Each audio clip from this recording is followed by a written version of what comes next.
Tape Deck Media.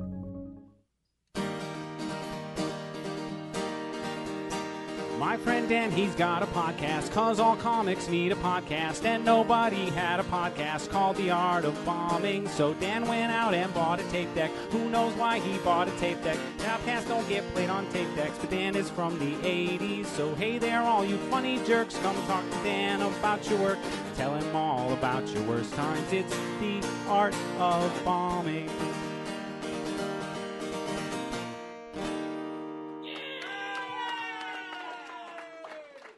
Hello, friends, and welcome to an all-new episode of The Art of Bombing presents Between Bombs Callbacks, where Larry That's me. and myself, Dan, call back the most recent episode. And in this episode, we are calling back episode 318 with Eliot Rahal, and it was a great episode. I was very excited to have him on. I did have some technical difficulties with the audio, but I made do with what I had. We were in a panel room at SuperCon, which is a fandom convention in Sioux Falls, South Dakota, where we were both guests at. And they have a divider wall between these two rooms, so it can be one room or two rooms. And they were in the other panel room getting ready for a panel, and the audio was set for both rooms. It wasn't separated, so they were doing like sound checks. So I had to stop multiple times on the podcast.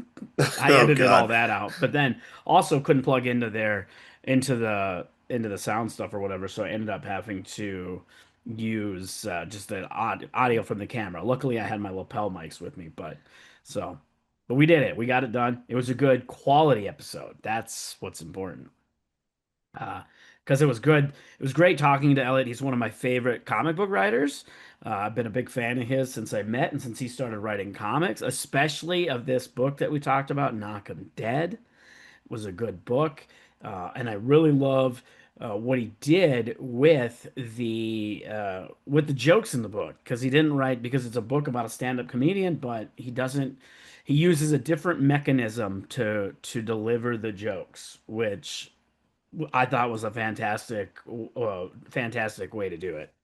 Yeah, I was kind of afraid when I was reading the book that he was going to try and put the actual jokes in, and it Hmm. works better. It works so much better where you just can use your imagination. Yep, you have those visuals to help you kind of guide you, and that's And you see the rhythm of it, that's what stand-up is anyway. There's a rhythm.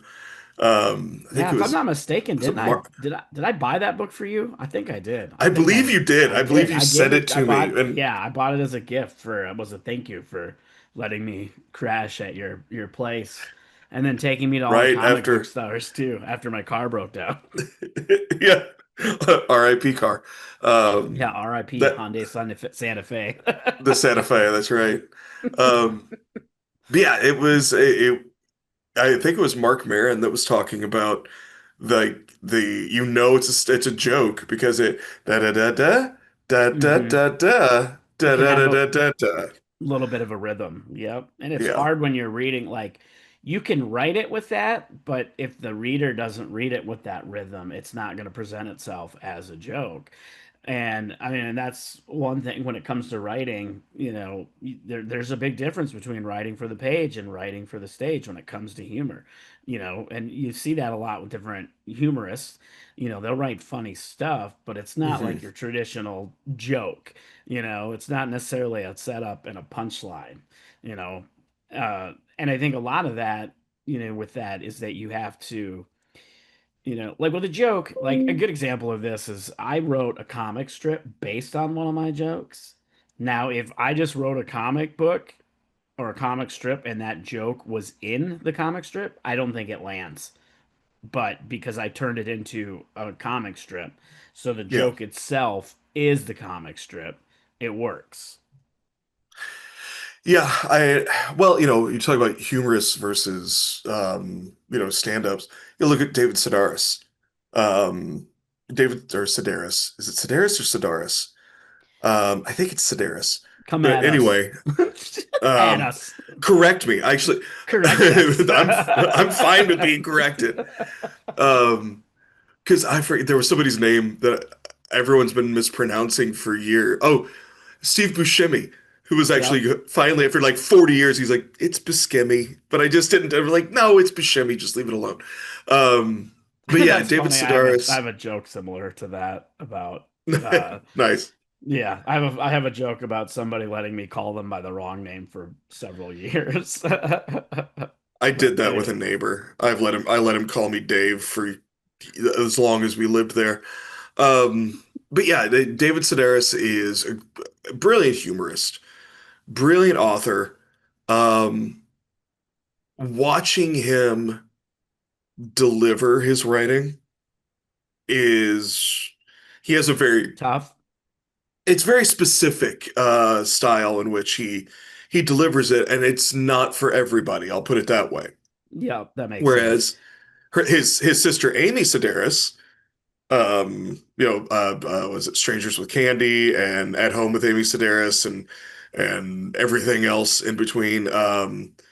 She is, a great performer and can go out there and be entertaining Yep. and such. It's not, I'm not saying this right, but there's the big Well, yeah. difference.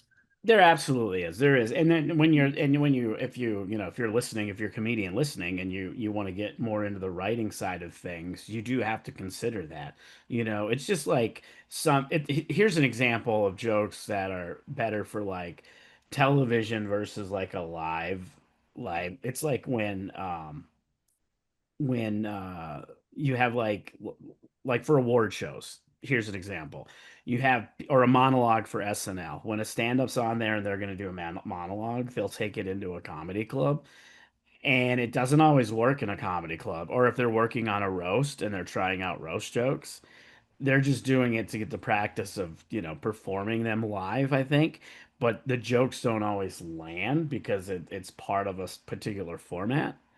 And I think that's Hmm. kind of the same way when it comes to writing because, with a joke, there's more things that you can do to sell a joke when you're performing a joke. There's inflection, there's pausing, there's timing, there's maybe an act out or a facial expression, things like that add to that joke where if it's just in black and white, I mean, if somebody just looked at one of our joke books, and even if we wrote one-liners, some of them will probably make them giggle, but a lot of the joke, they're just gonna be like, what's funny about this, Right, right. Well, and some of my best jokes have come from me just going, "Oh, I have a good idea, and I know where it ends, and I know where I just got to figure out, the laughs in the middle." And when I finally get it figured out, it works really well. The ones that end up not working are the ones that I sit down and think about, and I write them out, and then I go up and I try to perform those, and I'm like, "Oh, I didn't write this." to I Hmm. didn't write it for the stage. I put it I put it in Yeah, my book. I wrote it for page, not realizing it, and now I got to go back and try to let go of what I did yeah, and kind because of rework it so that it's yep, more for the stage. yep, Yeah, yeah, absolutely. I mean, and you also got to consider too, like there's a difference between, you know, even writing a joke and performing the joke. Like there's a difference of a live audience versus an audience. Like even like if you do like a blog or it doesn't matter what the writing is, you just got to remember a live audience is always going to be different because you're also when you're performing in front of a live audience, you're feeding off that energy. oh yeah, Where when you're writing, you don't have to worry about feeding off that energy. You put it out there. You put whatever creative work it is and hope people enjoy it. right, But you exactly. don't have that instant gratification of, oh, hey, they really enjoyed that. You just hope they do. Well, I had a friend of mine. I wrote something and was like, "Hey, take a look at this," and everything they came back with, "This is great. You wrote, but you're used to stage, not page." And you Hmm. wrote this for stage and Yep. great, but can you go back and do it again? And this was years ago. And I was like, oh, and it's that the more muscle you work out, that's the muscle that is utilized more. Yep, absolutely. Yeah, it's all a matter of just, working the muscle, whether it's writing for page or writing for the stage. Uh, this is a good point. We're going to take a quick little break to hear from our sponsors. Yes, we do have sponsors now for this show. If you would like to not listen to these ads, that's fine. And, these words from our sponsors, you can subscribe for $3 a month and you'll get ad-free early access. Or we have also revamped our Buy Me a Coffee. It'll be similar to a Patreon, but we only have one tier. It's $5 a month, and you're going to get ad-free early access and some other bonus material. This is gonna. I didn't talk to Larry about this, but he's part of the show. So if he wants to be part of the show, he's gonna do this. But we're gonna do a monthly Q&A. We'll be putting out comedy tips and things like that. That's just exclusive to the monthly subscribers on Buy Me a Coffee. So you can go to buymeacoffee.com/AOB pod and sign up for that. But without further ado, a word from our sponsors. All right, please support our sponsors because when you support our sponsors and use our promo code AOB Pod, you're helping the show. You're probably getting something cool. I'm picking who we work with. I'm choosing these sponsors because I believe in their products. I would use their products. I'm not gonna let anybody sponsor this podcast that I don't think is a good fit for me or our audience. So make sure you're supporting them. And again, if you want to go ad free, subscribe. Either $5 a month on Buy Me a Coffee or $3 a month on Spreaker here. So, all right, back to it. Have you found your point of view yet? Are you still looking for your point of view? I think it's a constant striving, and it should be because your point of view changes as you get older, as you change, as your living conditions change, your Hmm. surroundings change. Um, I mean, I think you make a good point there. I don't think you can ever truly find, like, you can have a point of view, but you can't really find a point. Like, your point of view is based on all those things that you said. I mean, that's important, and it will change and things in your life change, just like your jokes will change as you mhm, mature and you get better at comedy and you get to the point, you're performing all the time, you're growing as a person, all that's going to change. yeah. I think there's a Well, difference between point of view and a voice. yes. But even then, you can see. I'm trying to think of like who has shift. Like, not to. I don't know why I'm on a Marin kick apparently, but look at Marin Oh throughout the no, years. he's a good example of this right now. Yeah, And right now he's like been going crazy on, just like letting other comics and he's kind of turned into the comedy police, but in a good way. yeah, yeah. But He's yeah, like you he's look at like his. a no, actually he's the opposite of the comedy police. He's the comedy anarchy. He's just trying to burn it all down. He kind of is, He's and it's out there kind with a of. book of matches and he's just like lighting Molotovs and throwing them at everybody.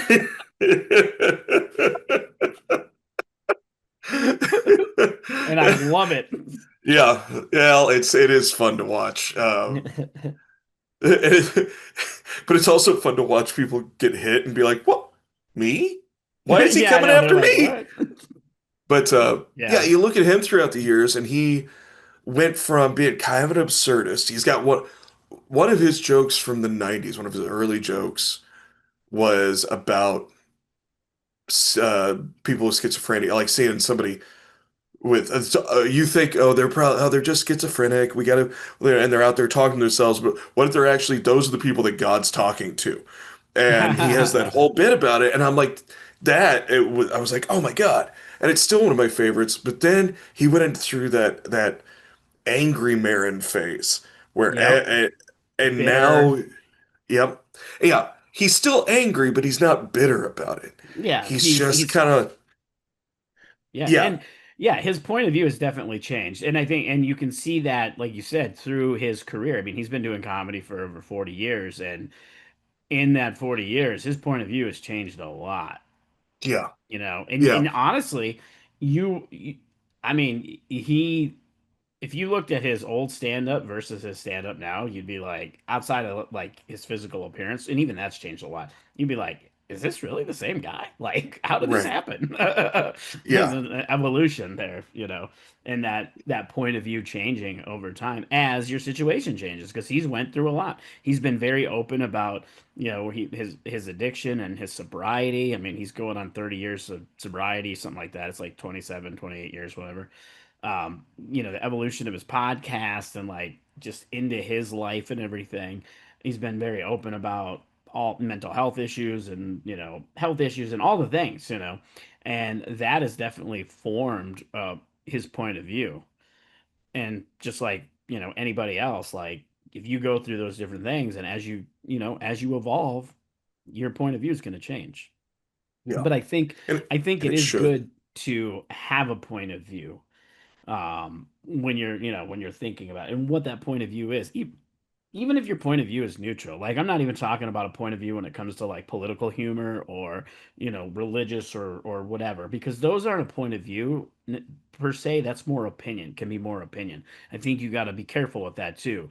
Having an opinion about any of those topics is a little different than having a point of view too. Like Yeah. you gotta really, point of view, you're like pointing out something. That's the whole idea of comedy. We're observing the absurdities of life and we're pointing at it and we're laughing. What's Yeah. your take on whatever subject it is, and how can you, and what are you bringing to that that's different than, the five other comics that are doing material similar to that? Well, and so I don't really have much to add. I mean, you've kind of hit the nail on the head there, Dan, but um, you were talking about, the point of view versus the voice and finding your voice. You can, Marin found his voice, or look at uh Kinane right now. Oh yeah, Kinane, Kanane's killing it. well, and he went from, talking about being, partying and, bad decisions. And now he's like, I'm trying to get away from that and talk about other things. Mm-hmm. Pete Holmes. Pete was, just the Yep. big goofy guy, and now he's going on stage, He's and more of like a his, philosopher. yes, I and mean, like his, still has some silly, absurd stuff and goofy yeah. stuff, but But when his whole thing about, God and belief, I was like, okay, Pete, where are we go? And I've never laughed so hard. Rory Scovel is another guy that his voice was absurdity. hmm But his point of view on that absurdity has shifted where it's not just I'm going to be as absurd and obnoxious and weird as I can. I'm going to figure out when to interject and weave interject that. in. He's like, I'm gonna still do that, but I'm gonna also, have a point of view on certain subject material. Yeah. And you see that a So it's lot. it's I've that seen that a lot lately from Rory. Rory's a really good example of that.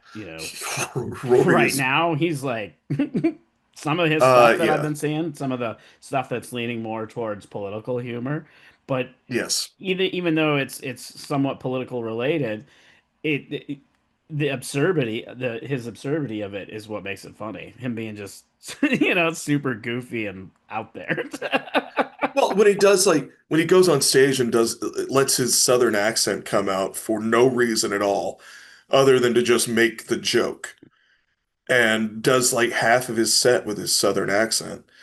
Because he's from North Carolina or South Carolina, one or the other. Or Georgia. I don't remember. I think Maybe it is yeah, maybe Georgia. it is one of the Carolinas, but I think he came up in Yeah. he's from one of those three areas for sure. Yeah. He's a Southern State guy. He's a southern gent indeed.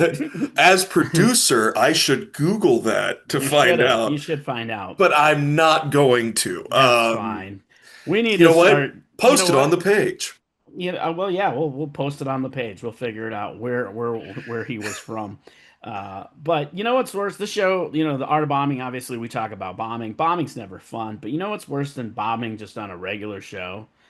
Bombing when it When counts. it And those counts. stakes are so high. And let me tell you, the story that Elliot told this week. Wow, Uh, talk about pressure. yeah.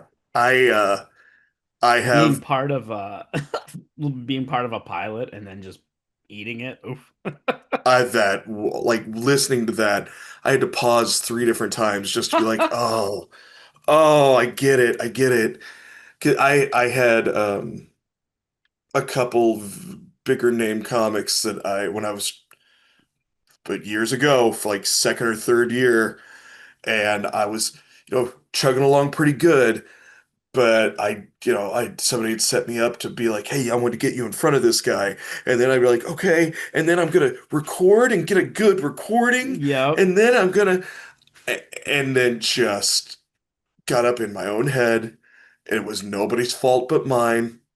I just I ate do the it. same thing when it comes, especially I know for me, especially contests, even though I mean, it's still high stakes because it's a contest, and it's not like the same as like being on a TV pilot or something like that. But anytime I do something like that, like I don't know what it is, but I just like get in my head and get nervous, and then I just like botch it. Like I'm just not good at those kind of high stakes things. And it's all me. It's not. Yeah, I'm not trying to crap on any contest or any of that stuff. It's me. I get in my head and you start doing the, well, what if I won? What if I did that? What if this goes well? Or and then you start thinking about, well, I got to have my best joke. What if I do this? What if I do that? What if I try this? Maybe if I try this a little different this time, it'll land even better, or whatever. And yeah, you just get inside your head, and then you go up and you're just like, me comic, good night. yeah. I'm gonna share with you right now. Dang it. I don't know why. That was just, it was a slow burn on me there. Me comic, good night. Uh, we have I have a friend of mine. He and That's I so have funny. I just realized that you didn't get that right away. I don't know why. It took me a second. Um, I got a buddy of mine up here in the city, that he and I have the opposite problems going right now.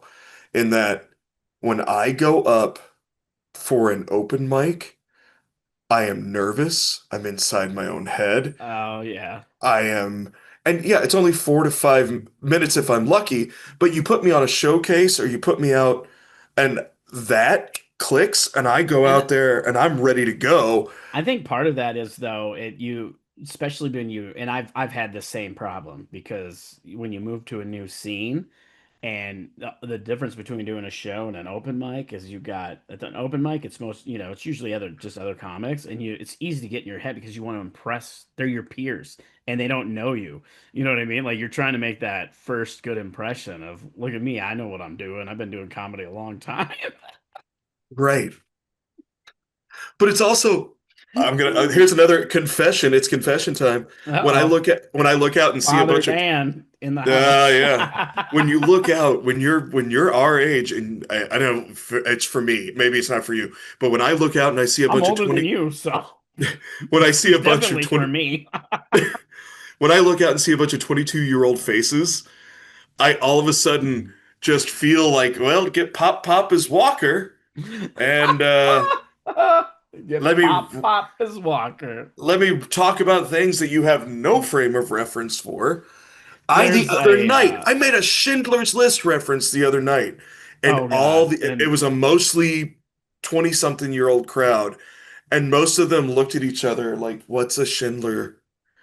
What's a list? I don't know what that oh, is." that's so funny. There's Oh, there's a local comic here, I forget which one it is, that has a bit about trying to he's in his like 20s, maybe mid 20s or whatever, but he's like he has a joke about getting caught up trying to be cool in front of like 14-year-olds or something. And that just because it's like us trying to be cool in front of the 20-year-olds. Bronger has a bit about that too, where he's like, "I want young dudes to like me," and I'm like, I didn't get it, but I get it now." Like when he first I kind of get it. I'm like, man, I'm still cool, right, guys? Sure, Dad. Go ahead. That's so funny. Oh, that's hilarious. All right. Well, I think this has been a great episode of Between Bombs callbacks, but we should probably wrap it There, up.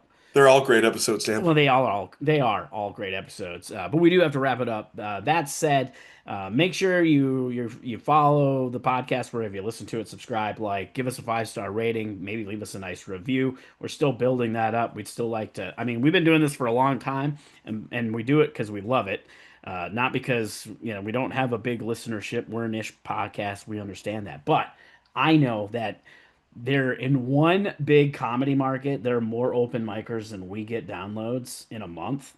And I don't understand. Tell your friends. That's what I'm saying. Tell everybody about this podcast and about the great information you're getting about comedy and how to do stand-up comedy. And again, as a reminder, if you don't want to listen to all these ads that we've added, that's fine. We get it. We understand. But if you want to go ad-free, there's 2 ways. You can just join our $3 subscriber option through Spreaker, which you just get early access and ad-free episodes. Or you could head over to buymeacoffee.com/AOBpod, join the $5 tier, the monthly tier. That's all we're doing. We're only doing 1 tier. There's a bunch of extra perks. Like I said, I'm gonna be posting some blogs and some comedy tips, things like that. To help everybody with their comedy. And then in addition, once a month, Larry and I are going to do a monthly Q&A with the members there. So get it. It's called the Bomb Squad Elite. You're already a part of the Bomb Squad because you're listening to the podcast. Now go be part of the Bomb Squad Elite. All that stuff is in the show notes. And again, support our sponsors for supporting this show. It helps us, it helps them, and you get some cool stuff out of it. All right, let's get out of here. We'll see you. We'll be back next week with a brand new episode. Till then, have a great week. Bye. This has been a Tape Deck Media production. Thank you for listening.